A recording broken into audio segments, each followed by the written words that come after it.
안녕하세요. 수요일 아침입니다. 오늘 여러분들과 더불어 또 말씀의 은혜를 함께 나누기를 원합니다. 오늘 내일은 우리가 선지서를 함께 살피면서 은혜를 받으려고 합니다. 오늘은 대선지서, 내일은 소선지서인데요. 대선지서는 5권입니다. 그리고 소선지서는 모두 12권, 합치면은 선지서가 모두 17권에 해당이 됩니다. 그 가운데 오늘 대선지서 이사야부터 다니엘까지 5권입니다. 가장 긴 책이 이사야 66장이고요. 가장 짧은 책은 예레미야가 기록한 예레미야 애가 5장의 기록을 남겼습니다. 자, 언약 백성들의 범죄와 타락에 대한 경고, 그리고 회복, 그리고 그리스도의 예언을 담고 있는 것이 선지서예요. 여러분, 선지자는 앞서서 될 일을 미리, 앞설 선자 알지자니까 앞서서 될 일을 아는 사람이에요. 앞서서 될 일을 알기 때문에 미리 그것을 말을 해서 거기에 대해서 경고하고 거기에 대해서 대비하라고 외치는 사람이 바로 선지자입니다. 선지자는 앞으로 될 일을 미리 말하기 때문에 예언자라고도 얘기를 하지요.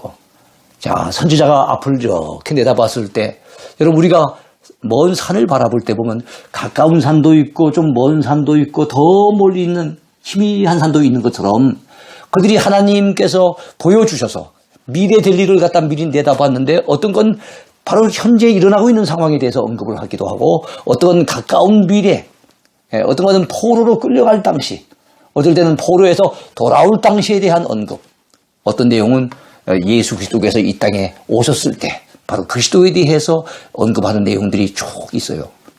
선지서마다 특징은 각기 다르지만 어쨌든 그런 특징들을 가지고 선지서가 기록됐다는 걸 여러분 참고적으로 알아두시기 바랍니다. 선지서에는 이스라엘을 향하신 하나님의 마음이 잘 나타나 있습니다. 안타까워하시는 하나님의 마음, 어떨 때는 아들된 자녀된 이스라엘 백성들이 불순종하는 것을 안타까워하는 아버지의 마음이 있고요. 어떨 때는 나는 그들을 사랑하건만 하나님의 사랑을 저버리고 엉뚱한 길로 가는 그 이스라엘 백성 때문에 마음에 참 안타까워하시는 남편의 마음, 이것이 하나님의 마음이기도 하고, 어쨌든 하나님의 택한 백성 때문에 마음 아리하는, 마음으로 고통받는 그 하나님의 그 안타까운 마음을 선지자들이 잘 선지서를 통해서 표현해 놓았습니다. 자, 그 가운데 첫 번째 책이죠. 이사야서입니다. 이스라엘이 처한 현실과 메시아의 강림을 담고 있어요. 특별히 여러분, 선지서에 메시아와 관련된 내용이 참 많이 나옵니다만 이사야서가 메시아와 관련된 내용을 가장 많이 예언하고 있습니다. 때리시고 싸매시는 하나님, 속썩이는 자식 때문에 안타까워하는 아버지의 마음을 언급하고 있는 것이 이사야서예요. 그러니까 말 안 듣는 이스라엘 백성들, 하나님께는 자식들과 같은 대상들인데 그들이 아버지의 마음을 몰라주고 불순종하게 되잖아요. 그러니까 정신 차리라고 어떻게 됩니까? 때리신 거예요. 근데 그들이 고통스러워하면 때려시고도 안타까우셔서 다시 싸매주시는 하나님.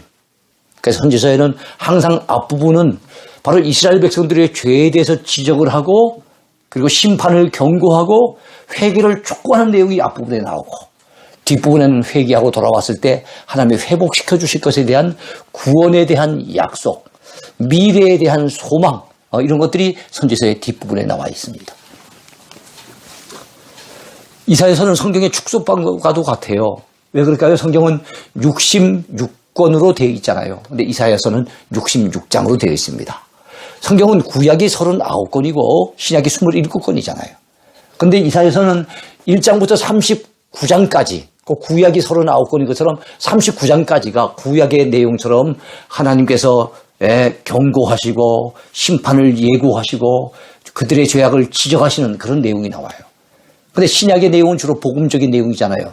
그래서 이사야서의 남은 27장은 정말로 회개하고 돌아왔을 때 하나님께서 그들을 구원하실 것이며 그들에게 주시는 이 소망의 메시지, 이런 내용들이 이사야의 후반부를 장식하고 있습니다. 그런 측면에서 성경 전체에 대한 축소판과도 같은 것이 바로 이사야서라, 이렇게 보면 됩니다. 구약의 복음서라는 별명이 있어요. 마태복음, 마가복음, 누가복음, 요한복음 다음에 이어서 바로 제5복음서라고 하는 그런 별명도 있어요. 그러니까 이사야서는 선지서 가운데 굉장히 복음적인 내용, 달리 말하면 복음의 중심이 되시는 메시아와 관련된 내용들이 많이 등장하고 있습니다. 자, 메시아 예언이 가장 많은 예언서가 바로 이 이사야서고요. 가장 긴 예언서이기도 해요. 66장으로 이루어졌으니까. 예언서 가운데는 그 정도 긴 책이 없습니다. 두 번째로 긴 것이 예레미야서인데 그건 52장입니다. 하늘이여 들으라, 땅이여 귀를 기울이라. 여호와께서 말씀하시기를 내가 누구를 양육했어요? 아까 하나님의 마음이 아버지의 마음이라 그랬거든요. 그럼 이스라엘 백성들은 어떤 존재입니까? 자식입니다. 내가 자식을 양육하였거늘. 우리가 자녀 키웠는데 말 안 듣게 되면 부모로서 그동안 고생하면서 키웠는데 저 자식이 왜 저 모양으로 나갈까? 얼마나 안타깝습니까? 그게 부모의 심정이잖아요. 예? 우리가 엊그저께 어버이날을 지냈습니다만 참 자식이 잘 자라주면 부모로서 얼마나 뿌듯하고 얼마나 행복합니까? 근데 빗나가는 자식, 잘못된 자식이 있으면 얼마나 속이 쓰립니까? 하나님의 마음이 그런 마음인 거예요. 그들이 나를 거역하였도다. 소는 그 임자를 알고 나귀는 그 주인의 구유를 알건만은, 예? 이스라엘은 알지 못하고, 여러분, 소는 임자를 안대요. 나귀는 그 주인의 구유를 안대요. 이 말은 짐승들도 자기 주인을 알아본다는 거예요. 근데 이스라엘 백성들은 그들의 주인되며 그들의 아버지가 되시는 하나님을 몰라도 너무 모른다는 거예요. 하나님의 마음을 전혀 깨닫지 못한다는 겁니다. 나의 백성은 깨닫지 못하는도다 하셨도다. 슬프다. 범죄한 나라요. 허물진 백성이요. 행악의 종자요. 행위가 부패한 뭡니까? 자식이로다. 이스라엘 백성들을 하나님은 자식으로 이렇게 생각하십니다. 그들이 여호와를 버리며 이스라엘의 거룩하신 이를 만홀히 여겨 멀리하고 물러가도다. 너희가 어찌하여 매를 더 맞으려고 폐역을 거듭하느냐? 온 머리는 병들었고 온 마음은 피곤하였으며 발바닥에서 머리까지 성한 곳이 없이 상한 것과 터진 것과 새로 맞은 흔적뿐이거든요. 그동안 더 엄청나게 매를 맞았어요. 하나님 앞에. 그러면 이제는 정신을 차려야 되는데 그런 매 맞은 흔적밖에 없는데도 불구하고 그것을 짜며 싸매며 기름으로 부드럽게 함을 받지 못하였도다. 하나님의 이 안타까운 아버지의 심정을 잘 묘사하고 있어요. 이사야 53장에 보면은 그는 실로 우리의 질고를 지고 우리의 슬픔을 당하였거늘. 여기서 그는 예수 그리스도를 얘기합니다. 근데 우리는 어떻게 생각합니까? 그는 징벌을 받아 하나님께 맞으며 하나님의 아들이라고 이렇게 자처하다가 오히려 하나님 앞에 매를 맞는다고 그 시대에 많은 사람들이 생각을 했단 말이죠. 그게 아니죠. 바로 우리들의 죄 때문에. 우리가 맞아야 될 매를 우리 주님이 대신 맞으신 거예요. 그래서 주님이 고난을 당한다 하였노라. 그가 찔림은 우리의 허물 때문이요. 그가 상함은 우리의 죄악 때문이라. 이사야 선지자는 그렇게 예고했어요. 그가 징계를 받음으로 우리는 평화를 누리고 그가 채찍에 맞음으로 우리는 나음을 받았도다. 그렇습니다. 우리는 다 양 같아서 여기서 말하는 양은요. 참 목자의 말을 안 듣고 제멋대로 가는 그런 말 안 듣는 양을 얘기하는 겁니다. 우리는 다 양 같아서 그를 행하여 각기 제 길로 갔거늘 내 마음대로 살아왔다는 거지요. 여호와께서는 우리 모두의 죄악을 그에게 담당시키셨도다. 이사야 선지자는 이사야 53장 메시아 고난에 대한 가장 대표적인 예언인데요. 거기서 이렇게 예언을 해놓았습니다. 올해는 예레미야서를 보겠습니다. 예레미야서는요, 이스라엘의 타락과 쇠망과 회복에 대한 비전을 보여주고 있습니다. 여러분, 뽑으시고 심으시는 하나님, 예레미야서 말씀하는 하나님은 어떤 분이에요? 농부와 같은 분이에요. 여러분, 농부는 뭔가 나무를 심을 때 거기에서 열매를 기대하고 심잖아요. 그렇지 않습니까? 근데 농부가 원하는 열매를 맺지 않았을 때 농부는 얼마나 실망스러울까요? 여기서 하나님이 그런 분이에요. 이스라엘 백성들을 저 애굽에서 이 땅 가나안 땅까지 옮겨다가 심어 놓으셨을 때는 그들을 통해서 하나님이 영광 받으시고 그들의 삶이 하나님이 기뻐하실 만한 그런 열매 있는 삶이 되기를 원했는데 그들은 죄악된 열매, 그릇된 열매로 인해서 농부가 얼마나 실망하는지 그 농부 대신 하나님이 괴로워하시는 그 안타까운 마음을 잘 묘사하고 있는 것이 예레미야서입니다. 남유다가 멸망하기 전에 주어진 그 예레미야의 설교가 38장까지 쭉 이어지고요. 유다가 결국에는 39장에 가면은 멸망하는 장면이 나옵니다. 예루살렘이 무너지고 성전도 다 불타버리고 그리고 많은 사람들이 죽임을 당하고 또 많은 사람들이 바벨론으로 끌려가서 남유다는 결국에는 세워진 지 390년 만에 마지막 시드기야 왕 때 완전히 멸망을 당합니다. 남유다 백성들과 예레미야 선지자의 운명이 40장부터 45장까지 있고요. 이방 열국에 대한 멸망 예언도 역시 46장부터 51장까지 잘 예고되어 있습니다. 남유다의 멸망만 다른 것이 아니라 남유다를 애워싸고 있는 여러 나라들에 대한 멸망도 예고하고 있어요. 그렇습니다. 범죄하고 타락하면 어느 나라든지 결국에는 멸망을 당하는 겁니다. 죄는 결국 우리를 인생을 망하게 만들어요. 여호와께서 이와 같이 말씀하시니라. 내가 유다의 왕 시드기야와 이 마지막 왕이 시드기야거든요. 그 고관들과 예루살렘의 남은 자로서 이 땅에 남아있는 자와 애굽 땅에 사는 자들을 나빠서 먹을 수 없는 이 나쁜 무화과 같이 버리되 세상 모든 나라 가운데 흩어서 그들에게 환난을 당하게 할 것이며 또 그들에게 내가 쫓아보낸 모든 곳에서 부끄러움을 당하게 하며 말거리가 되게 하며 조롱과 저주를 받게 할 것이며 내가 칼과 기근과 그리고 뭡니까? 전염병을 그들 가운데 보내서 자, 칼, 기근, 전염병 이것들은 다 하나님의 징계에 대한 결과예요. 하나님의 징계로 찾아오는 것입니다. 칼은 주로 전쟁에 의해서 죽임을 당하는 것. 기근은 흉년 때문에 사람들이 죽어가는 것. 고통당하는 것. 전염병은 질병 때문에 고통을 당하는. 요즘 우리가 당하고 있는 어떻게 보면 하나님의 진노는 바로 이 전염병 때문에 당하는 진노가 아니겠습니까? 이런 진노를, 이런 재앙을 만난다는 것은 하나님이 우리를 이 땅을 지금 어떻게 보시고 계신가 하는 것을 알 수가 있죠. 그들이 내가 그들과 그들의 조상들에게 준 땅에서 멸절하기까지 이르게 하리라 하시니라. 결과적으로는 범죄하면은요, 가정도 망하고요, 개인도 망하고요, 나라도 망하고요, 범죄한 세상이 결국에는 하나님의 징계의 대상이 되고 재앙의 대상이 된다는 것을 알아야 됩니다. 자, 이런 안타까운 내용들이 바로 예레미야서에 있어요. 그래서 예레미야 선지자를 우리는 눈물의 선지자라 그래요. 눈물의 선지자. 그래서 나라가 멸망당할 것을 예고했고 많은 경우에는 예고하면은 자기 당대는 그걸 못 보고 죽는데 예레미야는 자기가 살아있을 때 그 정말 자기가 예고했던 대로 남유다가 멸망하는 장면, 예루살렘이 무너지고 불타버리는 장면, 수없이 많은 동족들이 죽임을 당하고 포로로 끌려가는 장면, 그 자신도 포로로 끌려갔다가 결국에는 그 당시 느부갓네살 왕이 다시 되돌려 보내는데 어떻게 됩니까? 친애굽파, 친바벨론파 말고 친애굽파가 결국에는 그를 데리고 애굽으로 끌고 갑니다. 그래서 남은 생애를 애굽에서 나라가 멸망당한 이후에 애굽에 끌려가서 외롭게 마지막까지 사역하다가 죽은 사람이 예레미야 선지자예요. 눈물의 선지자. 그는 안타깝게 바로 예레미야서를 기록했고 예레미야 애가 이거는 슬픔의 노래입니다. 예루살렘이 무너지고 남유다가 멸망할 당시에 그 당시에 그 애끓는 그 슬픈 마음을 잘 묘사하고 있어요. 그리고 그는 열왕기 상하 남유다와 북이스라엘이 어떻게 해서 분열됐으며 솔로몬의 죄 때문에 분열됐잖아요. 어떻게 해서 분열됐으며 두 나라가 어떻게 나가다가 어떻게 하나님 앞에 범죄하고 우상 숭배하고 타락하다가 결국에는 북이스라엘이 멸망당하고 나중에 남유다까지 멸망당하는 내용을 소상하게 잘 기록해서 역사서를 남긴 그 인물이 또한 예레미야이기도 해요. 자, 예레미야 애가에 보면 에카라고 하는 단어가 자주 등장합니다. 슬프다 이 말입니다.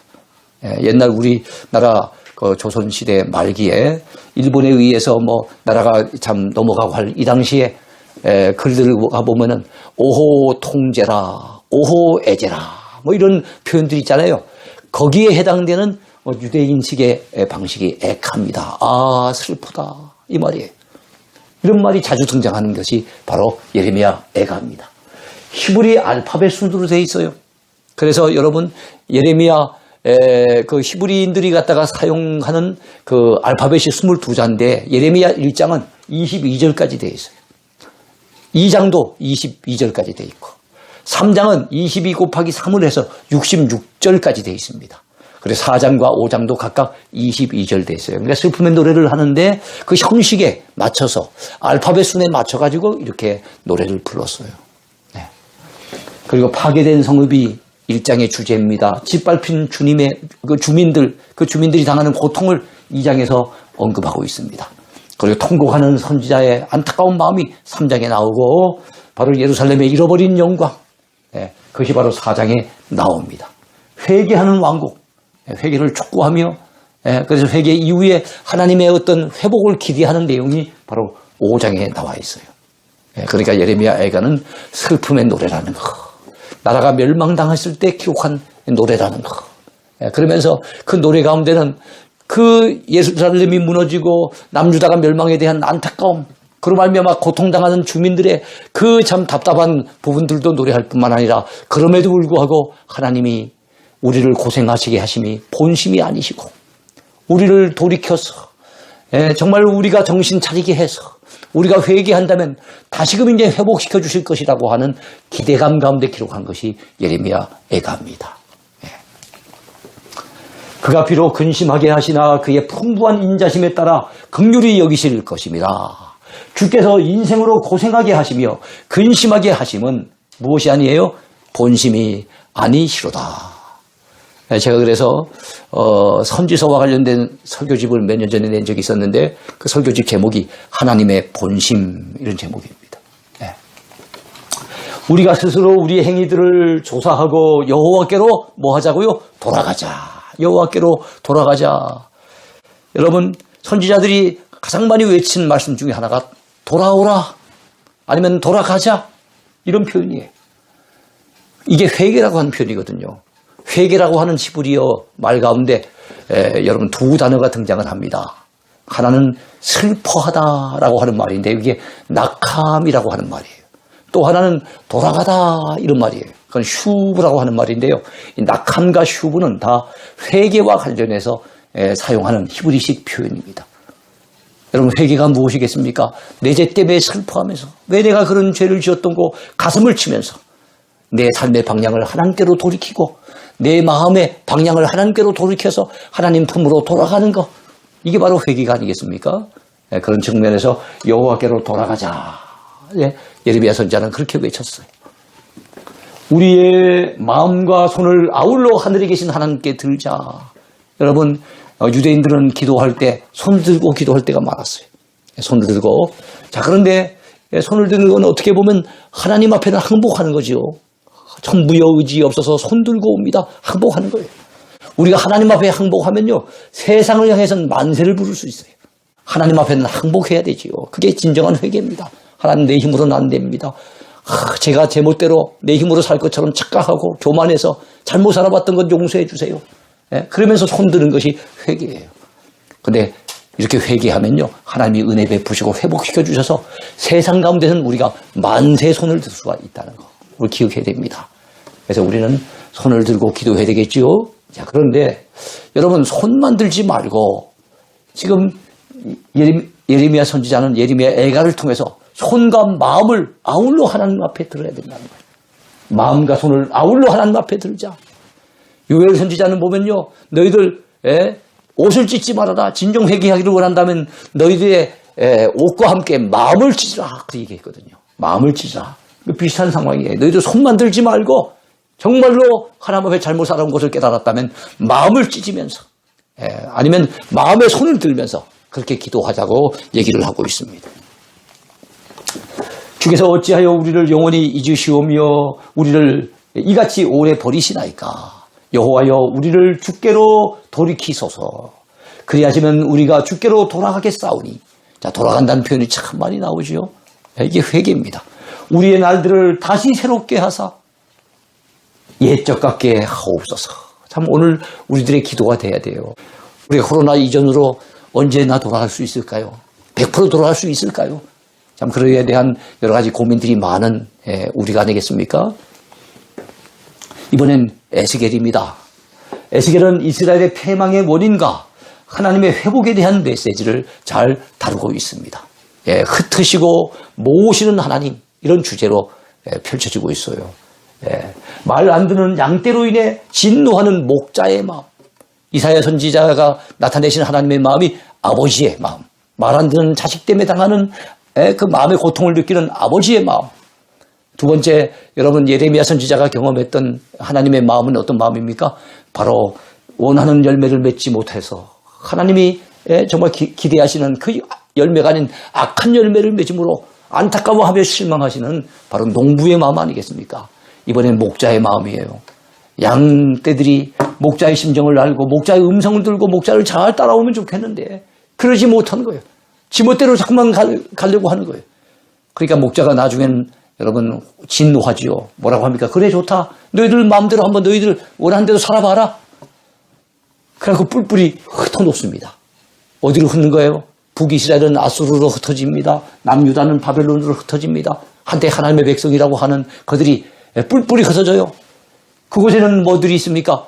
아수르 사람들, 바벨론 사람들은 뭐와 같아요? 맹수와 같아요. 짐승과 같은 존재들입니다. 거기서 뜯기는 그 양떼와 같은 이스라엘 백성들이 얼마나 힘들었겠어요. 곳곳마다 울부짖는 소리들. 힘들다고 울부짖는 소리들 들릴 거 아닙니까? 그러면 흩어놓았지만 울부짖는 그 양떼들의 울음소리가 들렸을 때 그 목자는 얼마나 마음이 괴로울까요? 그래서 마음이 안타까워서 때가 되어지면 다시금 찾아 나섭니다. 누굴 찾아 나서요? 흩어진 양떼를 다시 모으기 위해서 찾아 나서시는 하나님의 마음. 그 목자의 마음. 이게 잘 다루어지고 있는 것이 에스겔서예요. 그래서 에스겔서에는 흩다, 모으다 이런 표현들이 아주 자주 등장합니다. 격변하는 국제 정세가 잘 소개되고 있고요. 외교 정책의 난맥상도 소개되고 있어요. 그 당시에는 신은 강호고 바벨론이 막 우기를 승천하는 그런 상황인데 여러분 영적으로 바로 서지 못하면 영적으로 사람들이 판단력이 흐려져요. 그래서 여러분 그 당시에는 오히려 바벨론하고 같이 가야 될 상황인데 엉뚱하게 친애굽파들이 득세해가지고 애굽을 옛 그 강국이라 하는 애굽을 전적으로 의지하면서 바벨론에 대해서 잠깐만 저항을 했어요. 그 바람에 바벨론에 의해서 완전히 멸망을 당하고 더 큰 고통을 당하는 외교적인 난맥상을 갖다가 노출하게 됩니다. 유일신앙이 태조합니다. 하나님을 갖다 섬겨야 될 유일신앙을 가져야 될 그들이 우상숭배한 바람에 유일신앙이 태조하고 결국에는 영적으로 타락하는 그 시대의 상황을 에스겔 선지자는 잘 묘사해주고 있습니다. 그래서 바벨론 포로로 끌려갑니다. 에스겔이 2차 포로에 끌려가요. 그 야긴 왕이 끌려갔을 때 바로 그도 같이 끌려가게 됩니다. 그곳에 가서 예언을 하는 사람이 누굽니까? 에스겔이에요. 그래서 우리가 선지자를 나눌 때 포로 전 선지자, 포로 중 선지자, 포로 후 선지자로 나눴을 때 포로 중 선지자의 가장 대표적인 인물이 바로 에스겔과 다니엘입니다. 에스겔과 다니엘. 그러니까 이 에스겔은 포로 중 선지자도 보면 되겠죠? 자, 여러 가지 비유가 많이 등장합니다. 무익한 포도나무 비유. 포도나무 열매를 기대했는데 참으로 그 원하는 열매를 맺지 아니하는 무익한 포도나무. 어떻게 되겠습니까? 결국에는 베가지고 결국에는 뗄감밖에는 안 되겠죠. 포도나무가 열매를 제대로 먹지 못하면은요, 포도나무 끈은 아무 의미가 없어요. 그건 뗄감밖에는 안 돼요. 그걸 목재로 쓰겠습니까? 어디 유익한 데 쓰겠어요? 그러니까 불구덩이 속에 던져 넣을 수밖에 없는 거예요. 바로 그런 존재가 누구였어요? 바로 남유다 백성들, 이스라엘 사람들인 거예요. 흰 포도 비유. 왜 아버지가 흰 포도를 먹었는데 아들의 이가 쉬어야 됩니까? 이런 표현이 나와요. 그 말은 우리 조상들이 죄를 지었는데 왜 우리가 포로로 끌려가야 됩니까?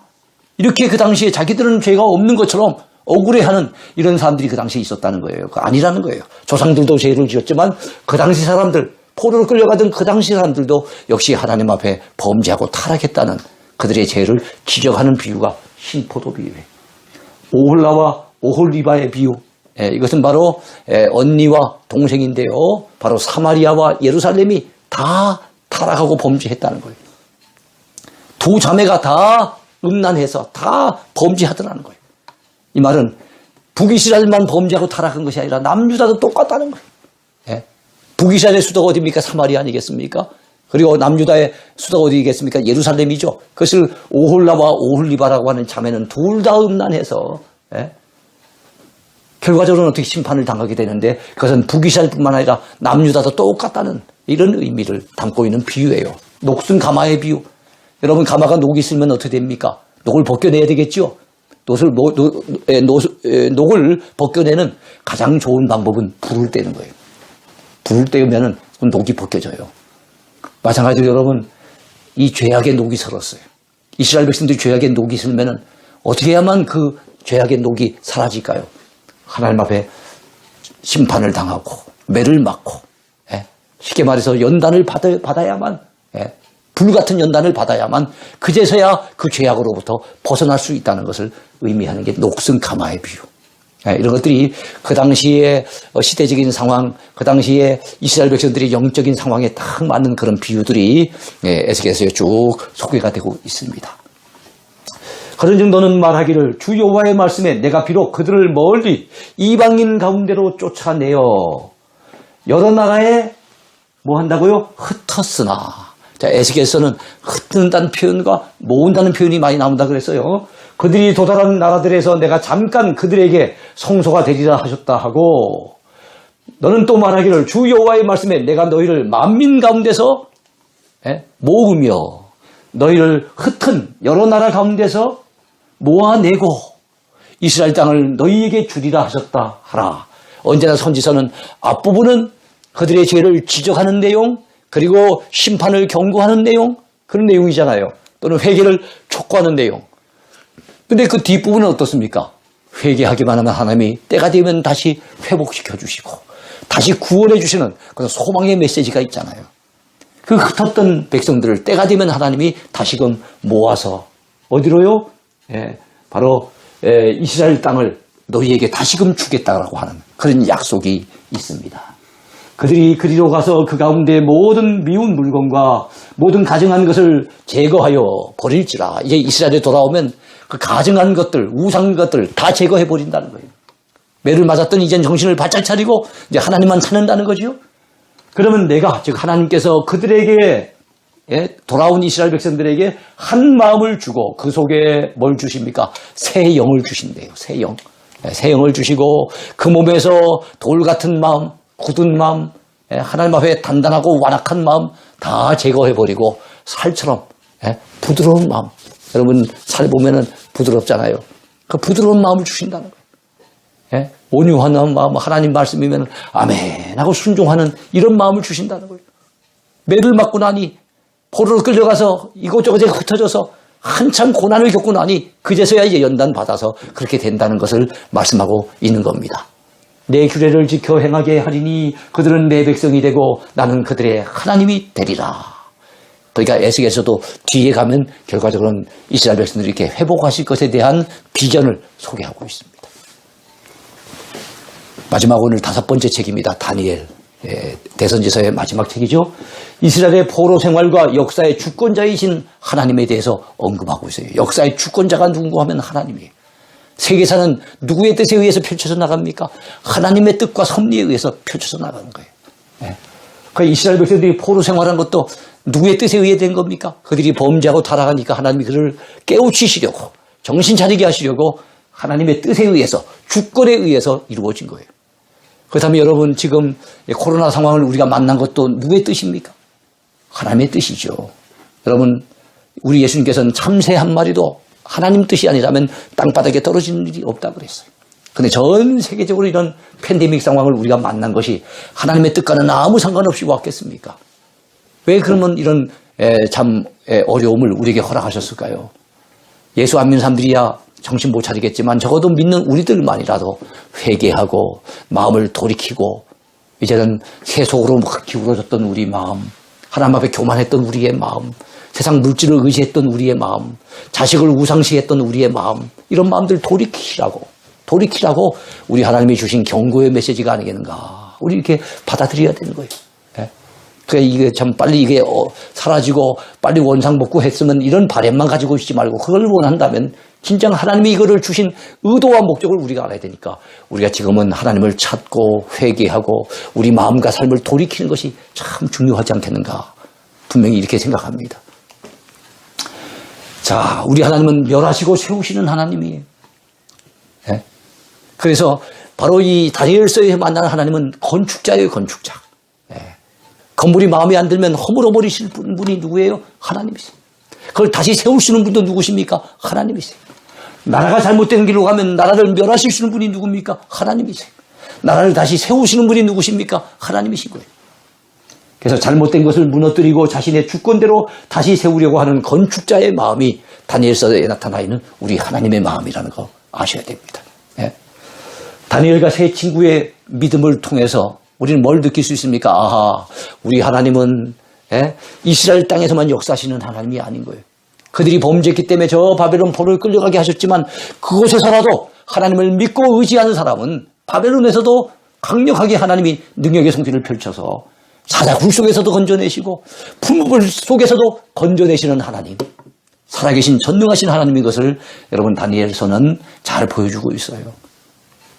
그리고 느부갓네살 왕의 꿈과 해석을 통해 가지고 앞으로 미래의 세계사가 어떻게 전개될지를 잘 미리 보여주신 그 내용이 다니엘서에 있습니다. 한 예를 든다면 느부갓네살 왕이 꾼 꿈 가운데 자기가 꿈속에 봤더니 머리는 정금 같은 머리가 돼 있는 큰 이제 신상이 있는데 머리는 정금 같아요. 가슴과 팔은 은으로 돼 있습니다. 배와 넓적다리는 뭘로 돼 있습니까? 노수로 돼 있어요. 그리고 철로 된 두 다리가 있고 그리고 10발가락이 있는데 그 가운데 일부는 진흙이고 일부는 어떻습니까? 쇠로 돼 있어요. 그럼 무엇을 의미할까요? 이것은 갖다가 다니엘이 참 괴로워하는 느부갓네살 왕의 꿈을 갖다 해몽해 주면서 앞으로 세계사가 이렇게 전개됩니다 하고 앞으로 하나님의 주권 속에 전개되는 세계사의 흥망성쇠에 대해서 얘기하는 거예요. 바로 이 정금머리는 그 당시에 최강의 나라 바로 느부갓네살의 바벨론을 얘기하는 겁니다. 근데 조금 지나가다 보면 밑으로 내려옵니다. 좀 지나가다 보면 그 다음 시대가 오는데 이번에는 여러분 은으로 된 가슴과 팔에 해당되는 나라가 옵니다. 그것이 바로 바사 제국입니다. 페르시아 제국. 오늘날의 이란이죠. 바벨론은 오늘날의 이라크에 해당되고요. 자, 바로 이 바사가 그 시대에 그 지중해 연안에 있는 판도를 갖다 패권을 잡게 됩니다. 근데 또 밑으로 내려오다 보면 이번에는 어떻게 됩니까? 배와 넓적다리는 노수로 되어 있어요. 노. 그거는 헬라입니다. 헬라. 그리스. 알렉산더에 의해서 그 굉장히 판도가 넓어지는 헬라 제국의 등장을 얘기하는 거예요. 그리고 세월이 더 흘러갑니다. 그러면 두 다리가 나오는데 이건 철로 됐어요. 철은 여러분 그 무슨 노시나 은이나 이런 것보다 훨씬 더 강하잖아요. 그러니까 최고로 강한 제국이 등장하는데 로마 제국입니다. 왜 두 다리입니까? 로마 제국은 결국에는 동로마, 서로마 나눠지잖아요. 두 다리. 그리고 그 이후에는 일부는 강한 철과 같고 일부는 연약한 진흙과 같은 강대국들이 한 나라만이 아니라 그 주변에서 여러 강대국들과 연약한 나라들이 같이 뒤섞여서 세계사가 전개될 것을 예고하고 있는 거예요. 그러니까 느부갓네살 왕이 하나님을 알지 못하는 그가 꾼 꿈을 통해서라도 꿈을 해몽해주는 그 다니엘의 해석을 통해서 아하, 세계사가 이렇게 전개되겠구나 하는 걸 알 수 있는 거예요. 그러니까 이 세상 모든 역사는 누가 그 수레바퀴를 돌리고 계신 거예요? 하나님께서 그분의 주권 가운데 돌리신 거예요. 한 개인도 마찬가지예요. 한 교회도 마찬가지고요.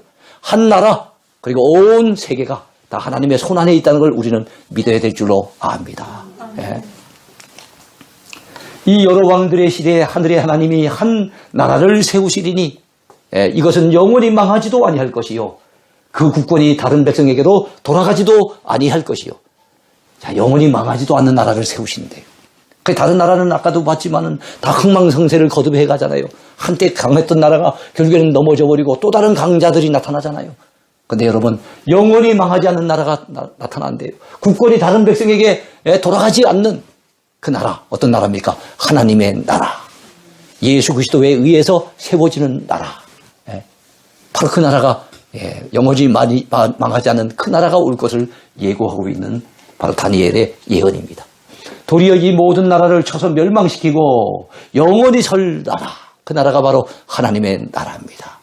이런 내용으로 구성된 것이 다니엘서예요. 우리 다니엘서, 그래서 다니엘이 사자굴에서 아주 용감하게 그래서 믿음으로 살아난 거 뭐 이런 것만 알지만 사실은 다니엘서의 주제는 하나님의 절대 주권, 세상의 모든 역사와 모든 나라의 흥망성쇠가 하나님의 손 안에, 그분의 뜻 안에 모든 것이 펼쳐진다는 것을 보여주는 그런 책이라고 보면 되겠습니다. 자, 오늘 여기까지 우리 5권의 대선지서를 살펴보았습니다. 오늘도 좋은 하루, 은혜로운 한 날이 되길 바라겠습니다. 오늘 강의 여기까지입니다. 감사합니다.